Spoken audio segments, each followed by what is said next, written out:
Hey guys, and welcome to the Small Business Big Stories podcast. I'm your host, Brittany, and I'm so excited to be bringing you some of the best Toronto female entrepreneurs and their stories. This podcast is for my Toronto ladies, millennial ladies to be exact, who are looking to start their own side hustle or to take their passion project full time. Now, we're going to be working on that self-confidence and helping you see that badass businesswoman that you are, but we're also going to be equipping you with tangible resources and tools. For example, where to even go to register your business, what platforms to use when you start invoicing your clientele, and so much more. When I was first starting my business, and that wasn't too long ago, I was a bit overwhelmed, really nervous, really hesitant, and I started to lean on the mentors and the female entrepreneurs around me. And I thought to myself, how selfish would I be if I didn't share this with aspiring female entrepreneurs, and specifically my Torontonians? This is my home. This is where my heart is. And this is where I want to help out the most. So grab a pen and paper, get comfy, be prepared to learn a lot, and be prepared to be inspired. Thank you guys so much for tuning in, and we'll chat soon. Hey, Karina, great to see you. Thank you so much for making the time to come on to the podcast. How are you today? I'm great. I'm so happy to be here. Thank you for inviting me. It's so exciting. Absolutely. When I thought about your story, when we got to know each other and I heard your story and what you're doing, I was like, I have to have her on the podcast. It's just an area that I think is it really needs more attention, and we need more people talking about it. So before I spoil it, I'm going to pass it off to you. Just give everybody a little idea of who you are and what you do. And then we'll delve a little deeper. Okay, cool. Hi. You already heard my name's Karina Milech. I am a personal trainer and group fitness instructor, mostly online, which I do here in my at-home studio and push my couch out of the way. A lot of private Zoom classes. I teach a lot of dance cardio. And I also teach low impact resistance training with no equipment required. I do also do personal training with clients. And I started to delve into a little bit of local in Toronto outside personal training clients, like maybe in groups of two and or one-on-one. And I also for a long time had a really fun class running that was called Half Half, and it was half dance cardio, half hit training. And that we did for a long time at Christie Pitts Park, and we're going to bring that back because it's so fun in the fall. Oh, I'm excited. I know you were talking about you were talking about the half and half journey, and I'm excited. And I love how you're just like, and I do this and I do that. And I'm just like, okay, so what do you not do? But what I love, and just like, just your slogan, which you have displayed in the back, is, what you do on a day-to-day basis is just uplift people with your incredible spirit and energy. And you specifically work with a demographic that, like I said before, needs to be talked about more, especially in the fitness industry. I think we talk about a lot of things in regards to, making modifications or regressions and progressions for those who have experienced injury or some sort of life change, or in regards to age. But I think we don't talk enough about providing different unique services to other populations, such as the population that you work with. So we want to talk a little bit about that. I'm really excited to hear. Yeah, I forgot to mention that, and I know that's a big thing I do, so I'm glad you brought it up. Here's another and to your resume. I mean, I was thinking of this population, but I just didn't think to mention it. But anyways, I do a lot of work with people who are neurodiverse. So what that means is people who just have a variety of different learning styles, really. Just like you and me, we all learn differently, right? Absolutely. Like, I'm a much more kinesthetic learner in general. Like I need to do something to learn. Yes. Some people are more visual, more auditory. So I have, clients. Recently, I had a client in my class who's blind. So that's really become interesting online. Mhm. And she's now bounced around taking more of my classes, which I was surprised about. So that was good for me, knowing that I could accommodate that well. I also happen to have a client who is not necessarily neurodiverse. I mean, I think we all are on some level, but I believe so she as uses well. she uses a wheelchair. So that was a different challenge for me because I've never worked with anyone who has a wheelchair. And honestly, like, this woman can do so much. She can do sometimes lift heavier than I can lift. So, you know, but also not everyone who uses a wheelchair is someone that I would be able to help. But this For sure. particular woman I can, because she does have a lot of mobility and understanding of her own body in her upper body, and we're very safe when we do that. But she was definitely the first person when she asked me, like, can you help me? I was like, well, I don't know. Like, I've never worked with someone who has a wheelchair, so let's see. And the answer is yes, yes, I can. Yes. Um, but in her particular case, but I work a lot with clients. I do have one particular client who has autism who I work with just through this other company, the only company I work for other than myself, Right. Karinaemfitness. But I do have a couple clients in my class that have autism, and also just like different different things that I don't actually even know what they are. We don't even necessarily share, but it's obvious to me that the learning style is different.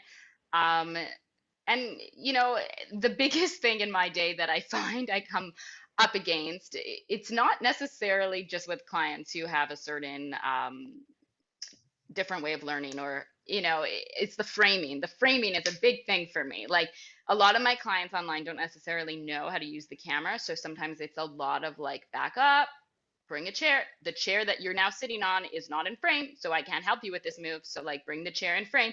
So that became really like daunting at first, but now I'm much more patient because I know which clients need a lot of help with that and don't understand that I can't see them. But then again, I have one client who I work with on such a regular basis, and um, she definitely is neurodiverse, but she can use the camera better than I can. Like, I Yes. don't even say anything, and she just knows what to do. So it's just like, I'm always surprised, because there's no blanket solution. Like, everyone is different. I mean, and that sounds so obvious, but like, Yes.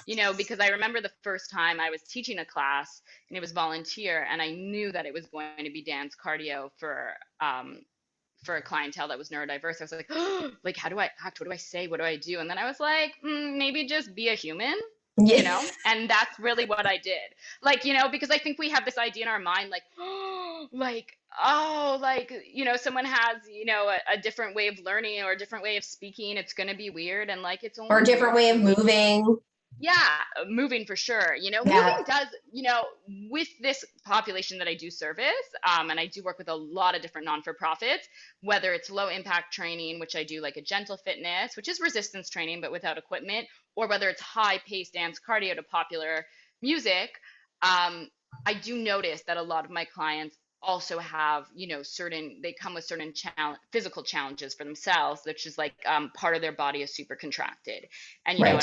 some of them I know why, and some I don't know. And it just means, like, for some people that I serve, it's not just that they are neurodiverse, it's also like, because the brain and the body's connected, right? So it's like, Right. sometimes lifting an arm overhead is extremely challenging just because they're more like this, and it's like, how do I help them define their bicep and their tricep if moving the arm is like, anytime they do this, it's like I hear an ow, and I'm thinking it's probably not the same ow that I feel when I do that, you know so that's become a challenge, but it's been so fun. Like, I don't know. And what's nice is, like, I don't really have to, those classes are not public that I do right now, so I really don't have to market them. Like, I just, I work with the organizations, and the clientele shows up, and we figure it out, and I just show up on Zoom and do it, which I love.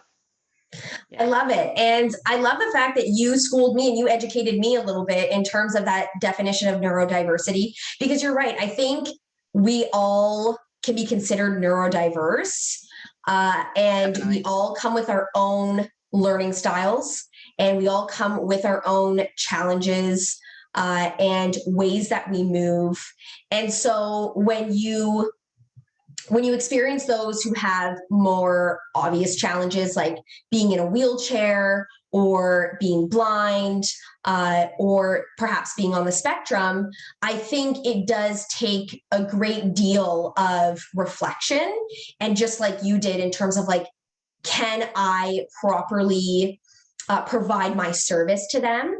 And I like the way you said that, I may not be able to service everybody that is in a wheelchair, but this particular person, you went through, your assessment, and you realize this person has a high level of upper body mobility, and you were able to properly accommodate and provide excellent, workout sessions for this individual.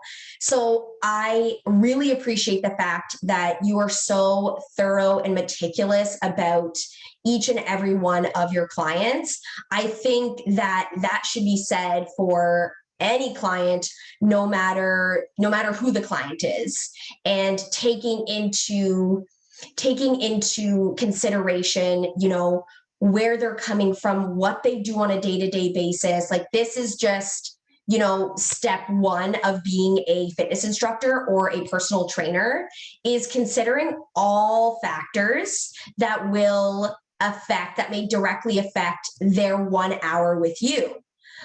So, you are slightly different in the sense that, like I said, the clients that you service sort of come from they may have different ways of moving, or different ways of processing things, to a degree that a lot of people do not experience. But I think your approach to it all is the approach that we should take, in general, when it comes to somebody who wants to acquire our service as a fitness instructor, as a wellness coach.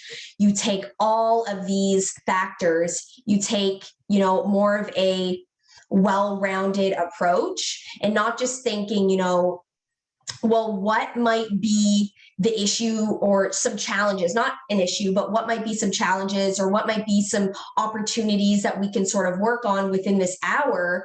It's like, well, what is happening outside of this hour that might directly impact our hour together? And how can I help pass the hour?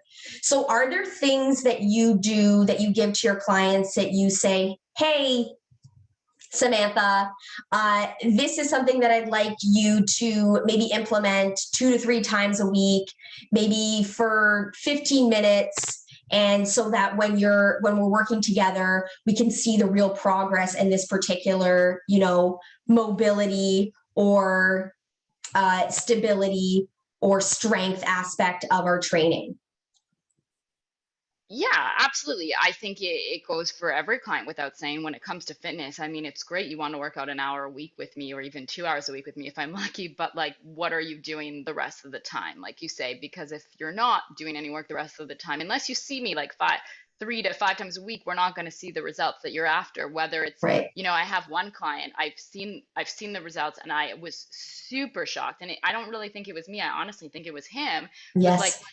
he's someone I'm referring to that is super contracted on his right side, his whole right side, but he's quite free with his left side, and he's come to a lot of my random group classes through different non-for-profits, and I do train him often once a week. There was a time twice a week. But anyways, he would ask me for videos or photos. And for a long time I was sending and I was like, he ain't doing them. Like I just knew, and I was like, that's cool. Like whatever, I can't control, right? Like Right. because him and his mom would ask me, whatever.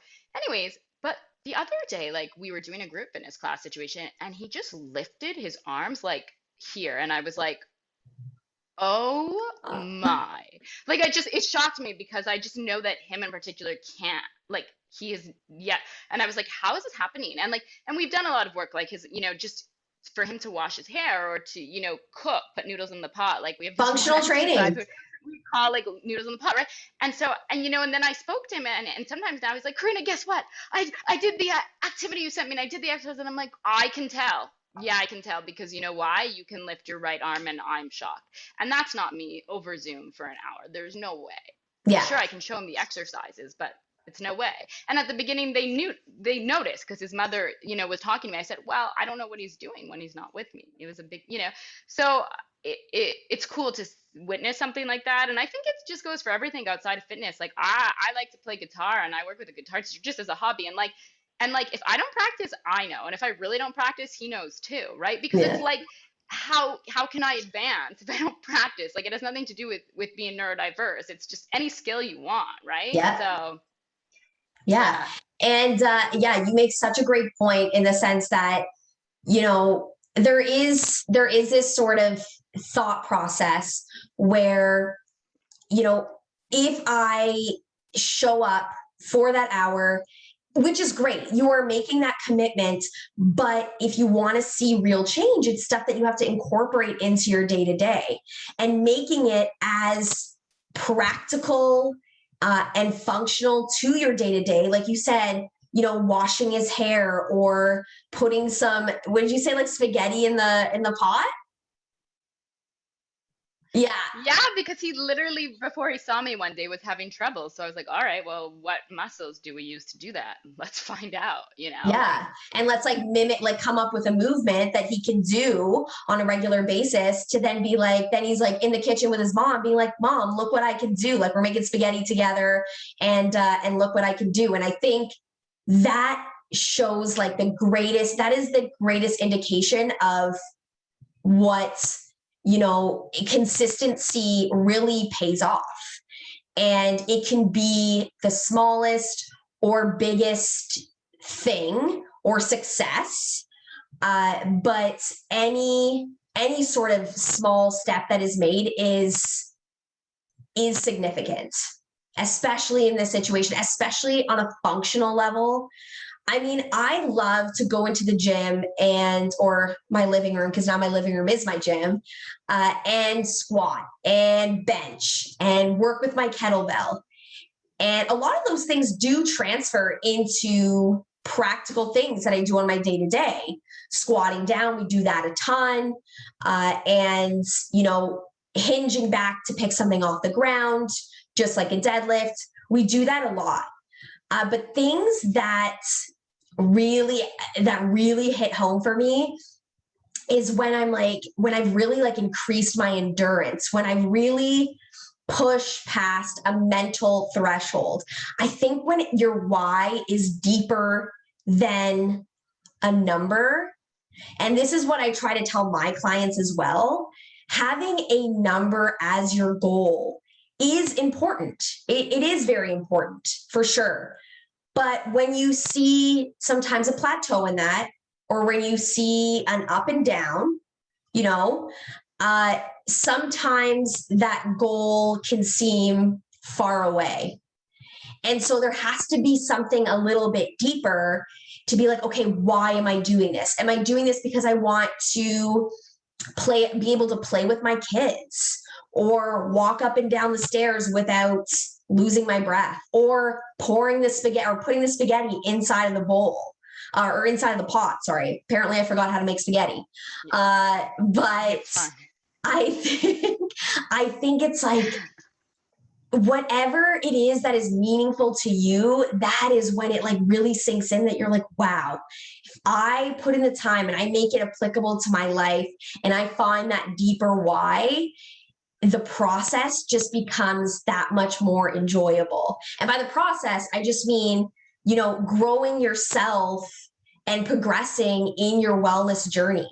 It's not just movement. A lot of it is, especially when someone comes to you on a one-on-one level and they're like, well, I want to, get better and progress in my movement pattern. But it's more than that. It's like, how is this bettering your self-confidence?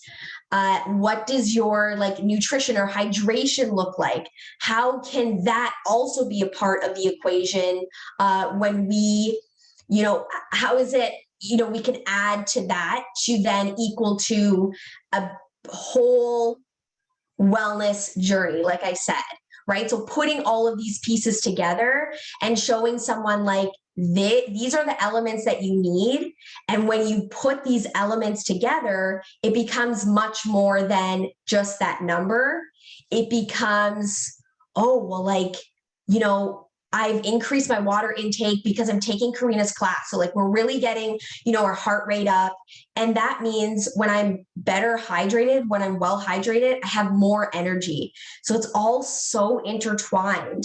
Do you get that feedback from your clients? Are you getting like, Karina, I'm doing this with you and I'm seeing a difference in this in my life?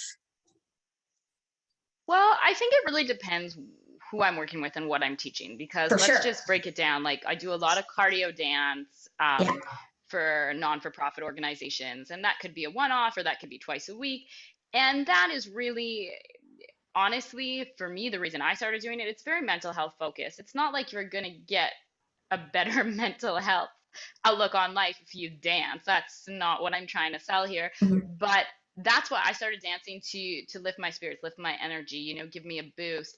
And then it became so fun that I started teaching it. And I think for a lot of my clients and even the staff that show up at a lot of these client sessions that are exceptional, like it gives them a boost, and I think so we have to look at why you're doing that, because yeah, cardio, you're raising someone's heart rate, and Yeah. that is linked with raising someone's spirits quite quickly. So Agreed. I mean, when I look at cardio dance, that's the goal is to feel like you have more energy throughout your day, and to be like, to feel like you've let things go, like left them at the door a little bit, that you're present and just being silly, because that's what cardio dance really is when you break it down. Sure, you're raising your heart rate, you're sweating, and you're being silly.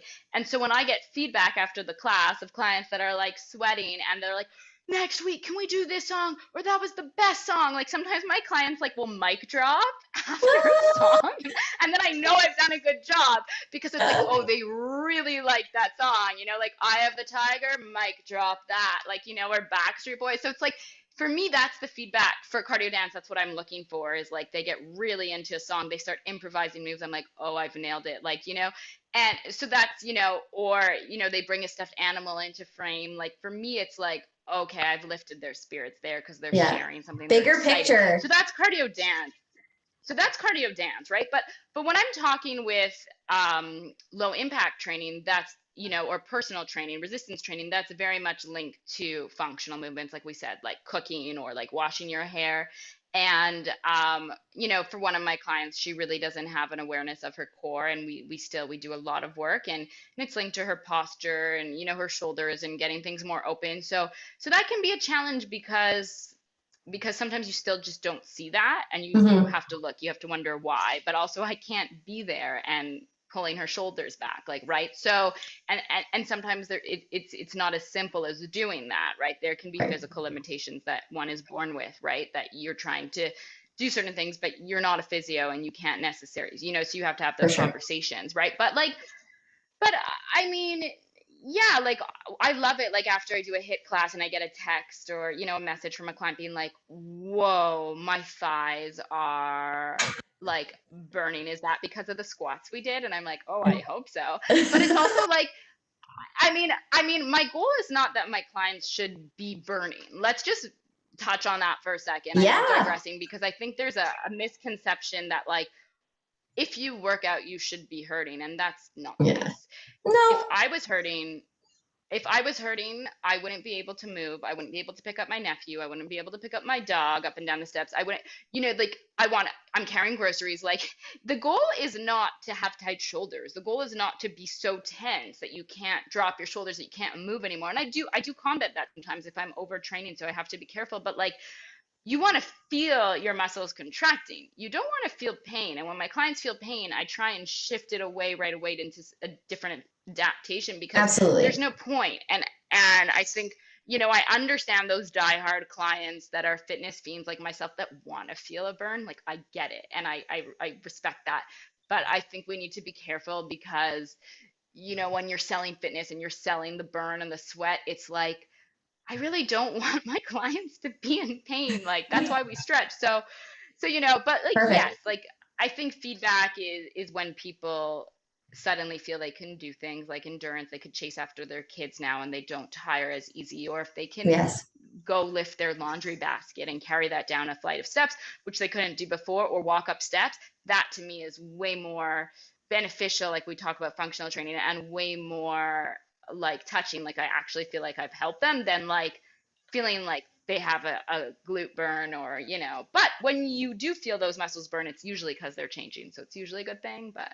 Yeah. And I think there's degrees at which, we're feeling those muscles activate and be in use versus this weight might be too heavy and I may be on the verge of injuring myself. Oh, wait. And now I'm in pain.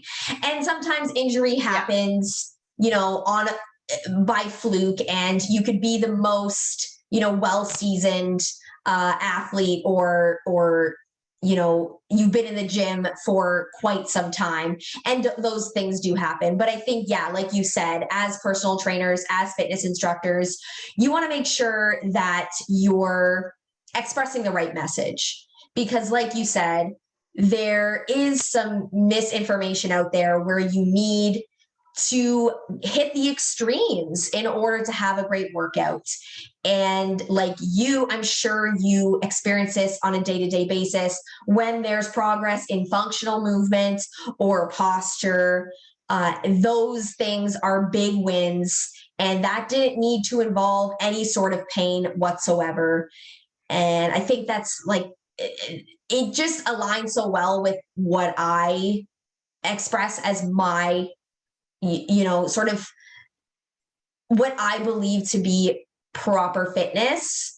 And it depends too. Like, I also like to say it depends, because it depends on your style of training. I don't think you should feel pain. And I think a lot of people would agree with me. I don't think you should feel pain whatsoever. But in terms of that burn, that can to some degree be experienced depending on what kind of resistance training or what kind of cardio training or conditioning training that you're doing. But is it necessary? It depends. It depends on who you're working with, and it depends on what your goal is as you as a trainer, and yeah, and what your client's goals are. So yeah, I agree with you in the sense that, do they need to feel pain? Do they need, or no? The answer is a hard no. Do they need to feel a burn? To a certain degree, they can, because those muscles are in motion. But extremes don't need to be felt in the fitness world. They don't. I think that misinformation has been put out for way too long. And I love the fact that you are just like, nope, not my jam, not my approach, not going there. I love it. Yeah. But what I want to get into as well is you're just, it's like, it's hard to put words into it of how you express yourself on social media, and just how experimental you are with movement and with your fitness journey. Again, I think it's really common for people to shy away from posting certain things on social media, especially fitness related. We see one specific image to reflect what being in shape is. And I think it's slowly changing. And I was discussing this in a previous episode, but I think it is slowly changing. And I think more people are calling it out and saying, listen, this person with a six-pack is not necessarily more in shape than this person without a six-pack, but still, works out and moves their body.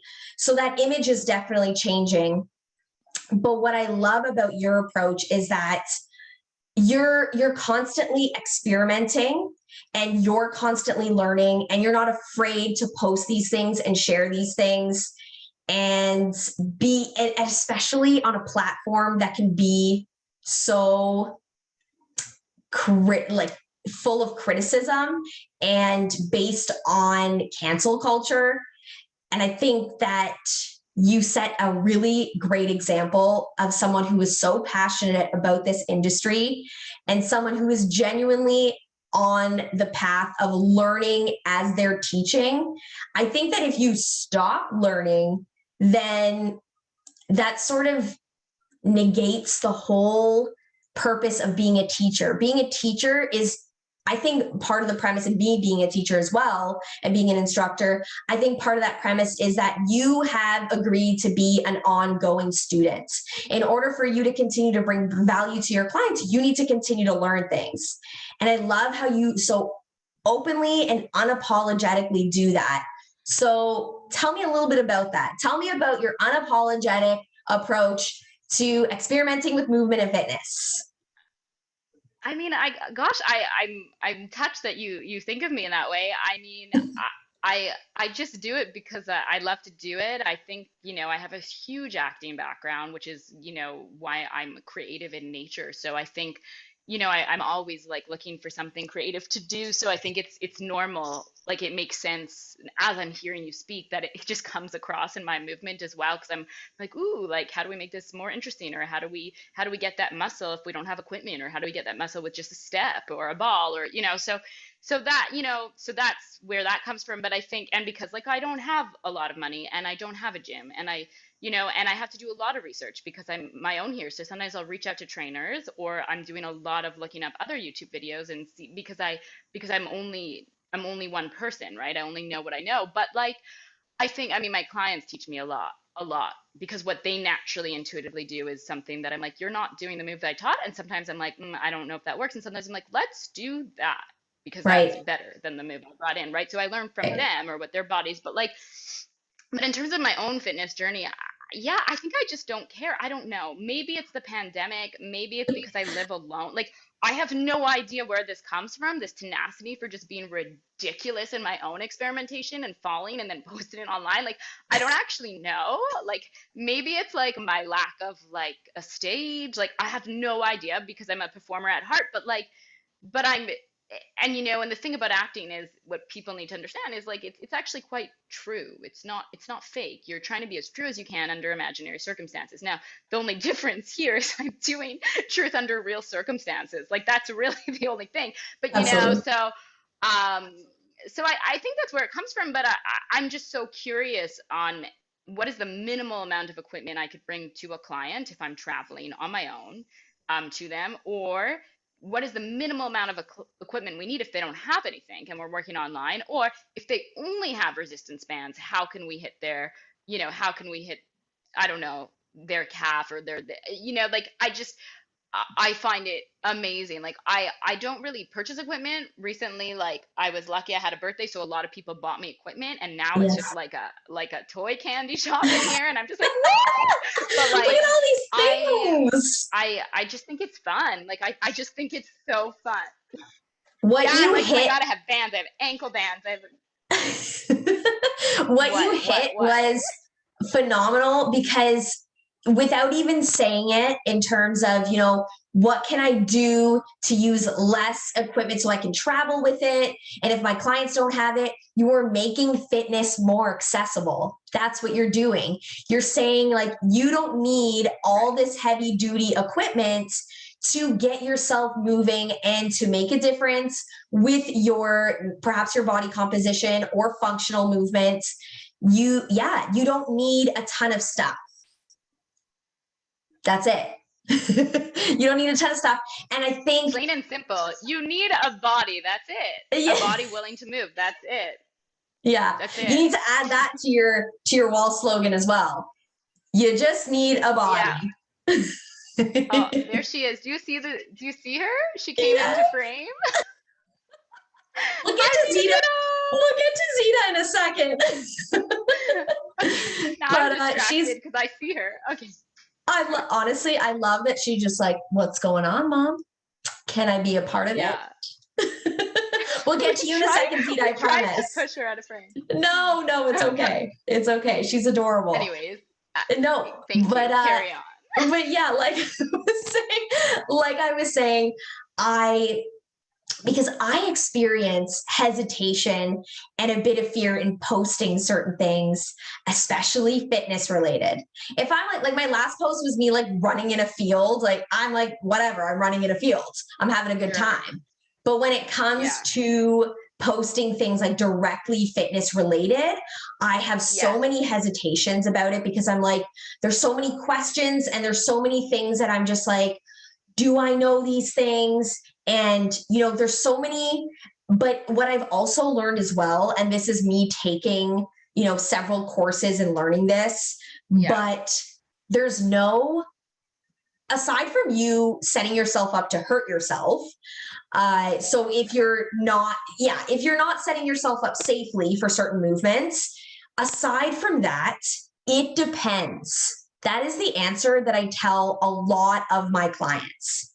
Do you agree? I think I 100% agree. I think it Yeah. depends. And I think just to touch on, your fear of, or, I don't want to say fear, but like what you mentioned, your hesitation Oh, for to sure. post certain, things online. And I get it because, there's always a better way to do a move. And just because you're a trainer doesn't mean your body is perfect, doesn't mean your posture is perfect. And sometimes I look at, myself in a push up and I'm like, oh, or my plank and like, my shoulders are rounded or my back is arched, but I spot it right away because I know that that's improper posture. And I don't know. And the truth is, you don't know everything. You will never know everything. I don't care how many years you've been in the industry, right? Like I'm pretty Yeah. green to it. I've only been doing this like a year and a half, 2 years as a profession, but like, so yeah, Right. I'm much more green than someone that's been here 10 years. But even so, I think it, like you say, like you have to be a lifelong learner. You can't, you're never going to know because it's always changing.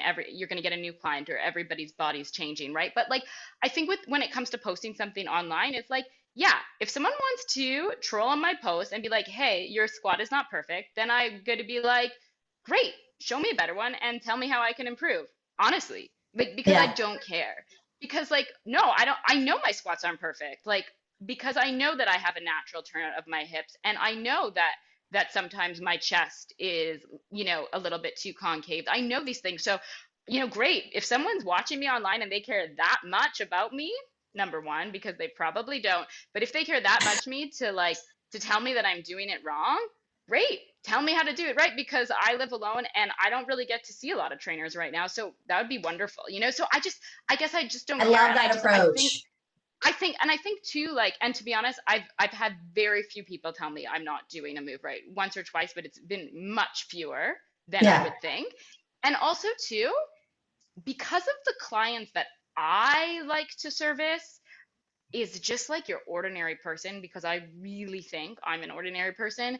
I'm not looking for a very like, like above average type of I don't know how to even describe it, I but hear like what you're saying. I want people It's to know that I'm human and that I fall. I think it's really important yes. for them to know that this move is hard and I'm gonna fall or I'm almost gonna fall because my thigh is burning too. Like you're not alone in that move. So it's not for Yeah. everyone. And you even said to me before that that's how you just got a recent client, is that Yeah, they saw that's true. you and related to the fact that, you know what, like I'm not, or they mentioned like I'm not really into the traditional sense of working out, like going to a gym or whatnot, but they saw how much fun you were having online with movement and they're like, Karina, hello, what how can we work together? And that is what I'm learning so much, is that as long as you are open to learning, as long as you are being authentically yourself, the type of people that you want in your space will gravitate towards you.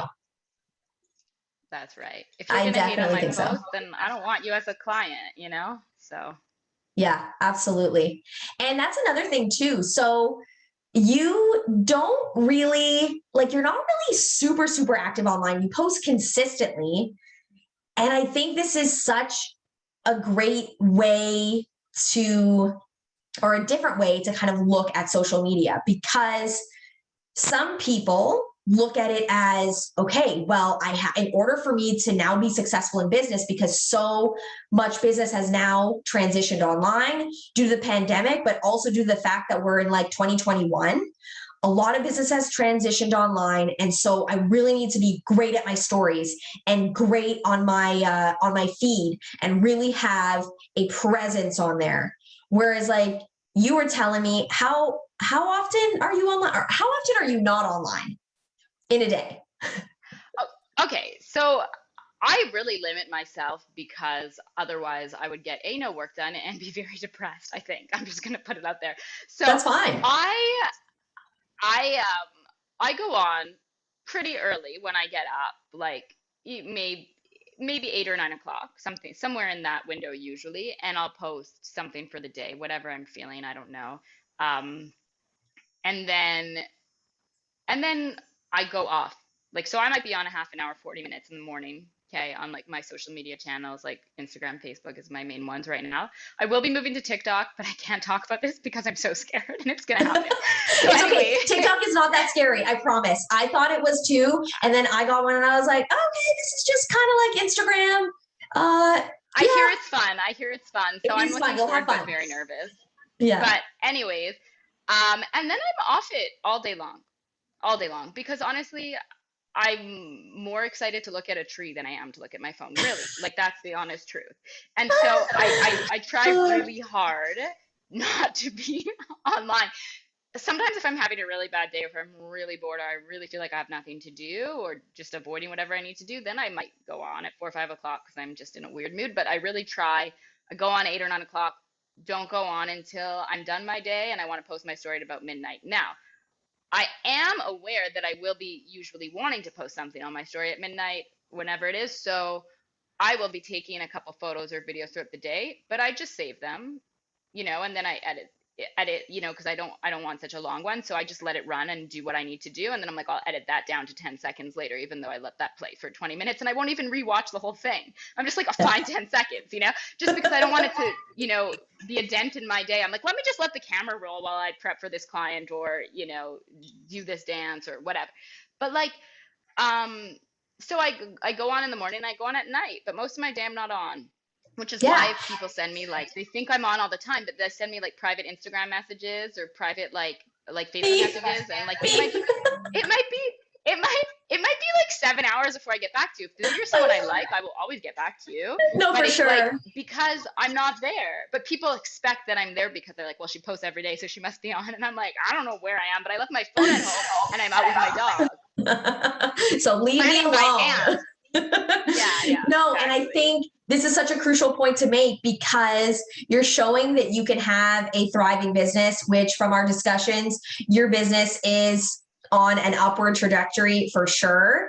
And you're doing that without having to be on social media 24/7. Now, that's just speaking very extreme, but what I'm trying to really hit home is the fact that you carve out some time in your day to post on social media, post what you're doing, post value. But that's what you're doing. You're just carving out a little bit of your day. You're not allowing social media to consume your day in any way. So I love that approach. I am trying to get better at that myself in terms of like coming off of social media, just not in a business sense, but also in a personal sense with like the scrolling. Totally. So I am trying to get better at that as well. And I think you set a perfect example of somebody who has a thriving business who has found other ways to get their name out there. So what are these other ways that you're using? So I think, I think because of the person I am, that like I'm not ever going to be a celebrity, and I'm totally fine with that. But I'm a very like personable person. When people meet me, they tend to like me. Not everyone, but most Really? people. I So couldn't tell. so like that's always been my strength, and to be honest, to a fault, that sometimes I'm not sure I have any other strengths. Like, because everyone's like, oh, you're good at being social. I'm like, what is that? Is that a skill? Like, I don't know. But Absolutely anyways, it is. What do um you mean? It takes a whatever. lot of energy and So a lot of skill to deal with different kinds of people. okay, so well, thank you, I guess. You're But that's welcome. like that, so that's just what I do naturally. So for me, online is not really the place for me. It's never really been the place for me for anything, Yeah. So I do it to grow my business. I started in the pandemic. I started online. So I have, if I want to continue, I have to be a little bit active on there, right? But it's like, but once people meet me, then I just rely on the word of mouth, and listen, I'm doing a lot of things. I do a lot of marketing. I have a consultant that I meet with like every so often, because I am trying to grow my business all the time, just like everybody else. But like, um, you know, when I started, I got a volunteer opportunity that turned into a great working opportunity with one non-for-profit. Then I started hitting up a lot of non-for-profits that were in the same circle, and I called them. I didn't, Yeah. I called them. I said, this is what I do. And they're like, this is fantastic. Or I cold emailed them, like, so I did that, and they never would have maybe seen me on Facebook or Instagram. And so that really grew. And then to the point that like I subbed for an acting class and let them know I was a fitness instructor online, and they were like, "Oh, we just lost our fitness instructor." So like, What so a that has coinky been dink. very just, yeah, lucky happens stands chance. So I still need to hit up more non-for-profits because that's a really, a big clientele for me, and to let more people know what I'm doing. And sometimes it's going to happen online, but sometimes that's going to happen by me finding a list of non-for-profits that I want, and calling them and letting them know what I do.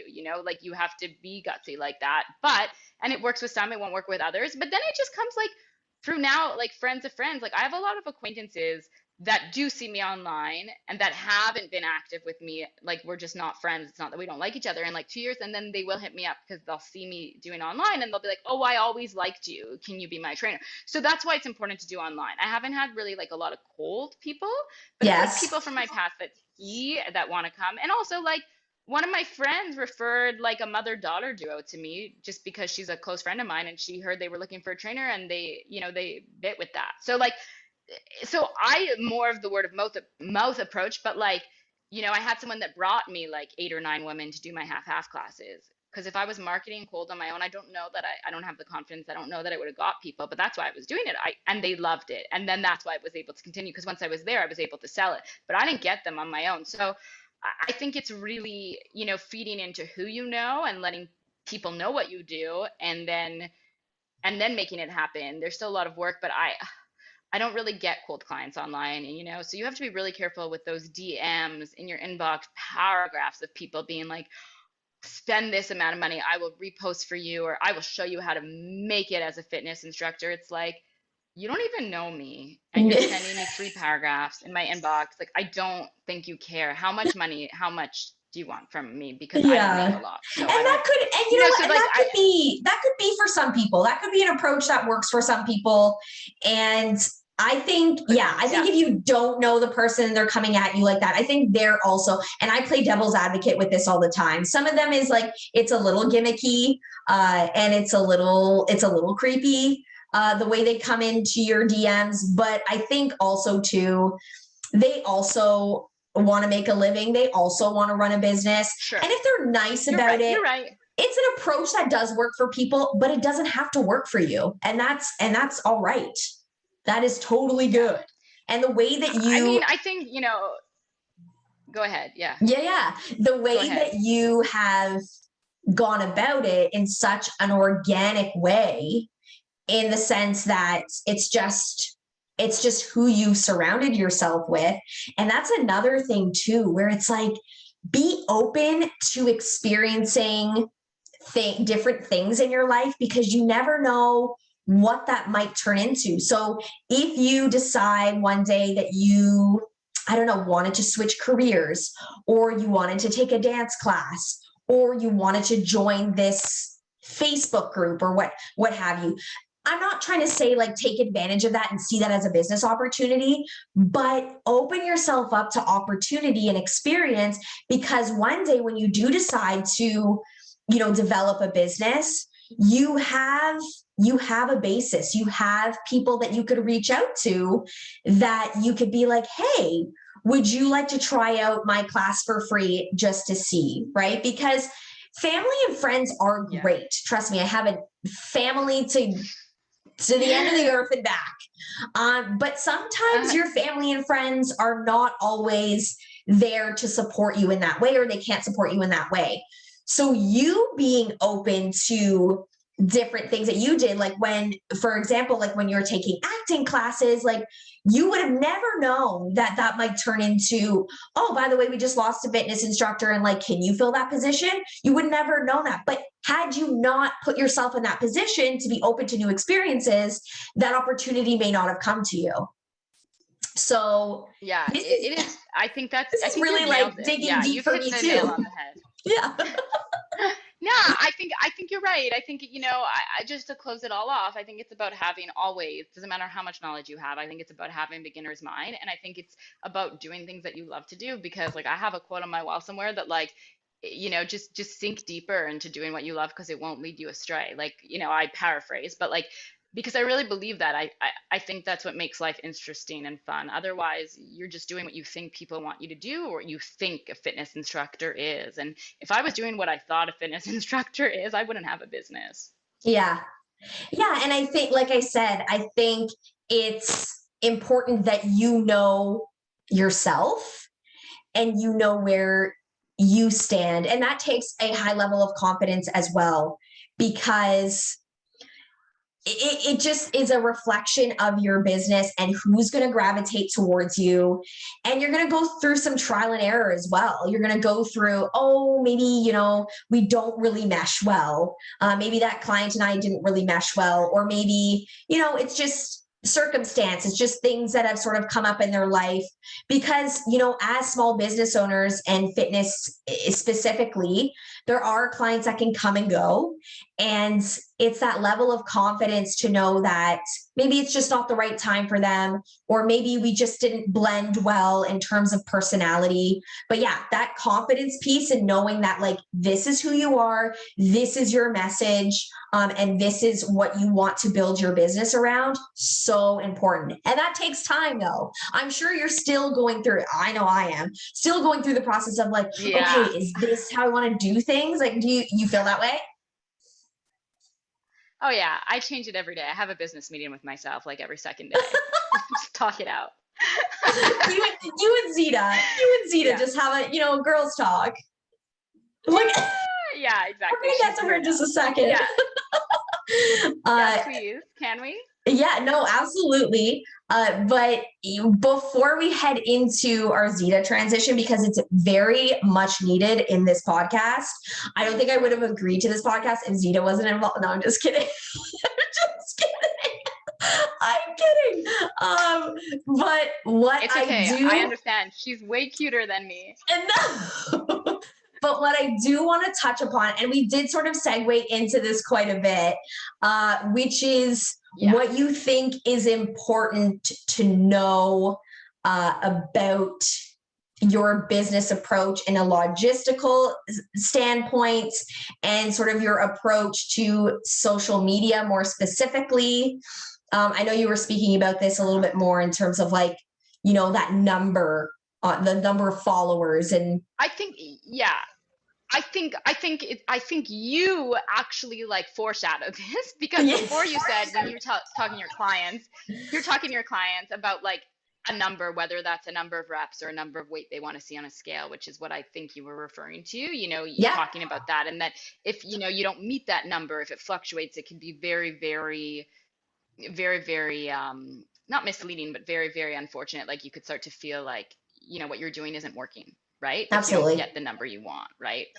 And I think a lot of business owners may, or creative types or whatever, may feel that way when it comes to social media because it is such a rat race. There are so many people doing what you and I do online right now. So many, and people that are great at what they do, And there are so many like musicians online, and there are so many actors online, and there are so many everything online, like people that run education businesses online. And it's like, what you do to break through the rubble is your own beast, and you have to find that, and it's continuing to develop and find your niche and find your people, right? But like it's so easy to get caught up in a number.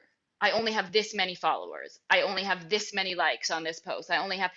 I find the times where I really don't care about getting traction on a post is when I get the most. I don't know why. I don't know what that is, but it's like I post something that I don't expect people are going to care about, but I post it because I just like love it so much. I'm like, whoa, people like that. And then you post something that you think is so like so perfect for training or whatever, and nobody cares. So it's like you have to let that go and just like you say, know who you are and post things that you stand by. But it's also like, and that are important to your business. Otherwise, why are you posting them, right? But it's like, um, I think like I have a YouTube channel. It's a free fitness YouTube channel, so anyone can do whatever. And like, please do try it out because it's fun.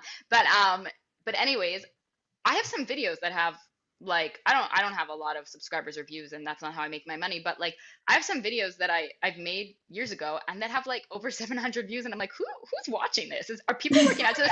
And then it's like, because not everyone that watches works out, but then it's like I post something and I work so hard on a video and I think it's so pristine and so good, and it's like, oh, it only has like 50 views. So it's like, why? And like And I mean, if you are someone who's going to spend all day long and that's your job, and there are ways, there's a lot of, Google Analytics, optimization, all this stuff you can do, then yeah, you can figure it out. But listen, I am the only person who runs my business. It's not true. I have an assistant who sometimes is so helpful, but he's not here all the time with me. And it's like I'm only one person most of the time, and I can only afford to spend my energy here. I don't want to spread myself so thin if that's not how I'm making my money. Yeah. So YouTube is not how I'm making my money. Instagram is not how I'm making my money. Neither is Facebook. So I post to let people know what I'm doing. I advertise a class if it's a new class and I want people to know that I'm doing it because every so often, yes, people do find out that way. But like, and you never know who's watching. I'm always surprised when someone drops me a line and lets me know that they like what I'm doing. I was like, oh, I didn't even know you saw, right? But it's like, and some people that really like what you're doing will just never see your posts, right? So it doesn't matter. But I think you need to take it with such a grain of salt because unless you are making a dollar amount when you post something, why do you care? Honestly, I Yeah. have to have this self-talk because that's not how I make my money. I'm getting e-transfers from my private clients. That's how I'm making my money. I'm getting, checks in the mail from my non-for-profits. That's how I pay my rent. I'm not paying my rent off an Instagram post. So if I have Right. 50 likes, wonderful. If I have 100 views on something that I've posted, wonderful.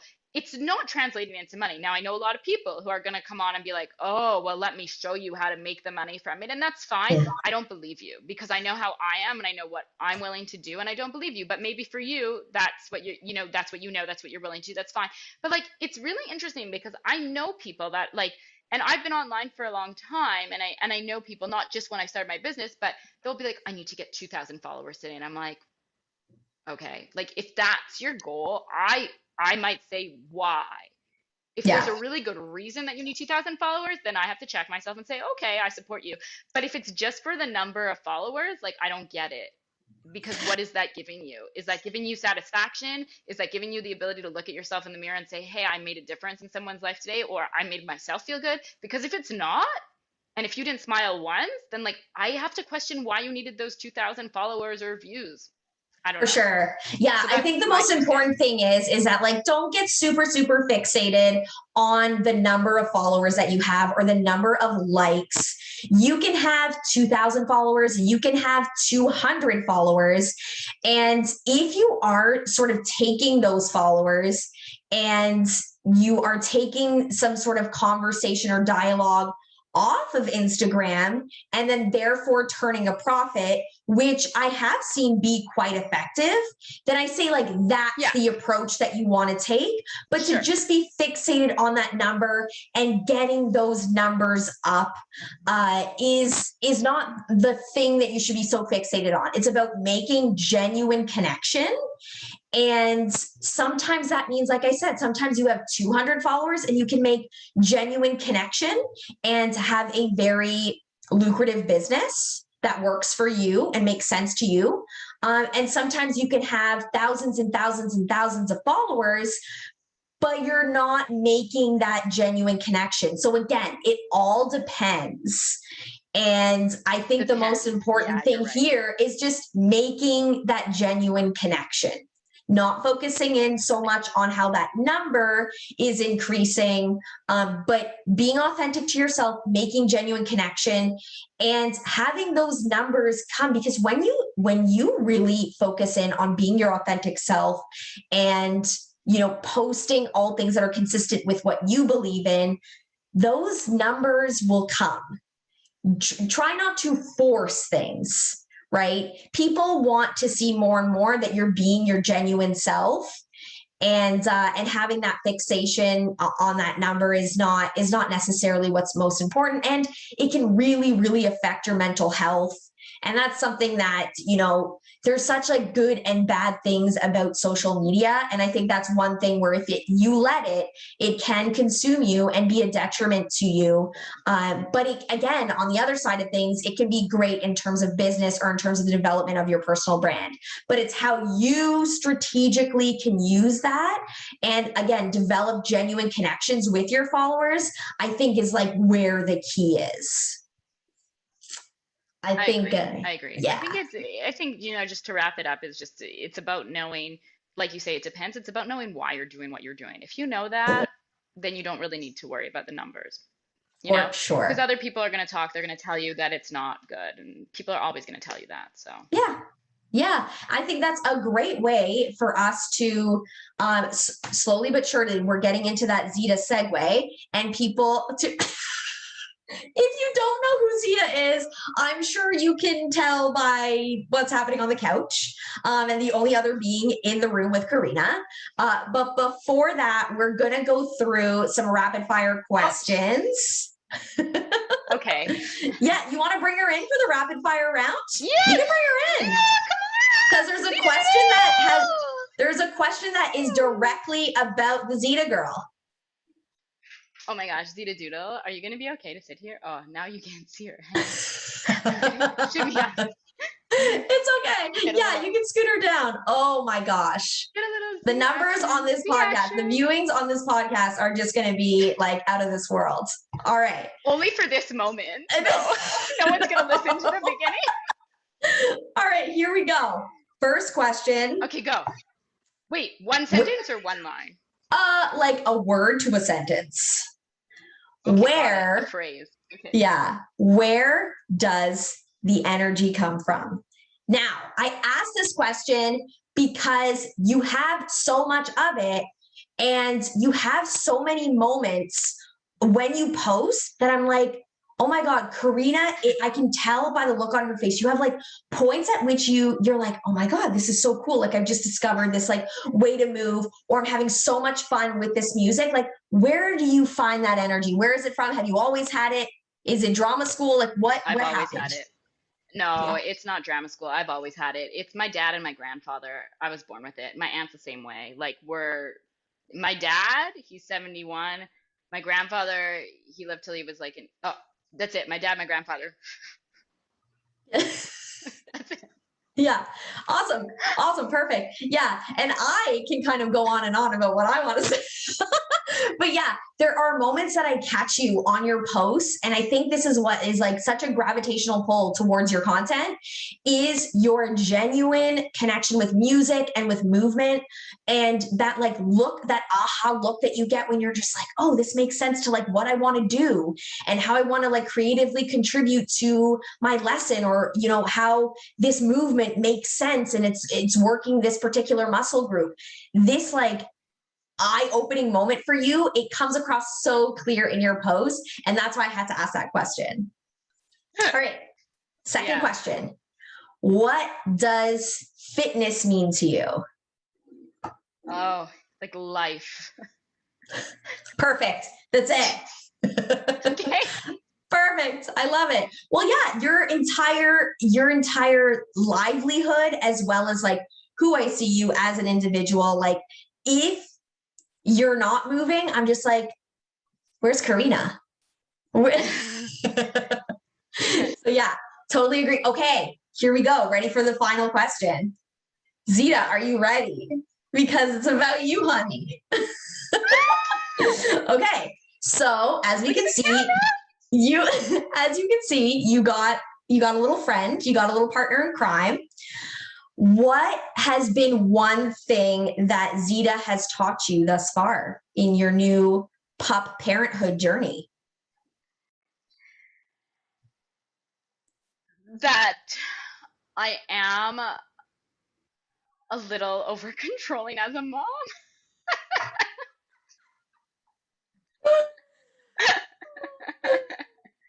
Okay.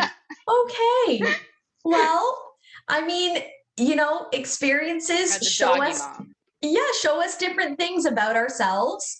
And yeah, there's nothing wrong with being protective, especially with a being that is so dependent on you. So, yeah, I see nothing wrong with that. But you know, like letting her, you know, have her freedom in her space and going out with her friends is okay. Well, Karina, thank you so much for taking the time. I know you have a really crazy schedule. Thank you so much for taking the time to chat with me. No Zeta, problem. thank you so much for making your appearance on this podcast. Yes. I know your schedule is very filled, making your appearances at outdoor fitness sessions and meeting up with your pup friends. But Karina, where can everybody find you? Oh, yes. please go to my website, www.karinaem, that's KarinaMem.com. And also, I'm on Instagram and Facebook at Karinaemfitness right now. That's really where I live. Facebook, Instagram, and my website. But you can Amazing. always drop me a line on my website if you want to talk with me further. Or you can slip into my DMs if you're a normal person. I don't mind. I love it. Honestly, guys, you definitely need to check out Karina. She's got the energy and the spirit that you are missing from your life. And yeah, she's just got this incredible approach to movement and just living in general.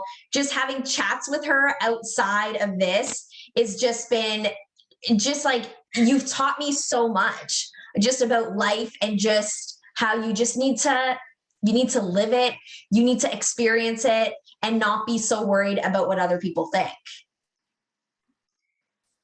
Yeah. I think you've nailed what I'm all about in that last moment. Yes. Awesome. Yeah. So you have yourself a fantastic rest of your Sunday. Zita, same to you. What did you do to this poor girl's hair? I'm sorry. I'm sorry. On that note, have yourself a great hair. evening. And again, thank you so much. And we will definitely catch up soon. Yeah, it's been a super pleasure. Thank you so much for having me, and have me back or call me anytime. Bye. Brittany. Bye, guys.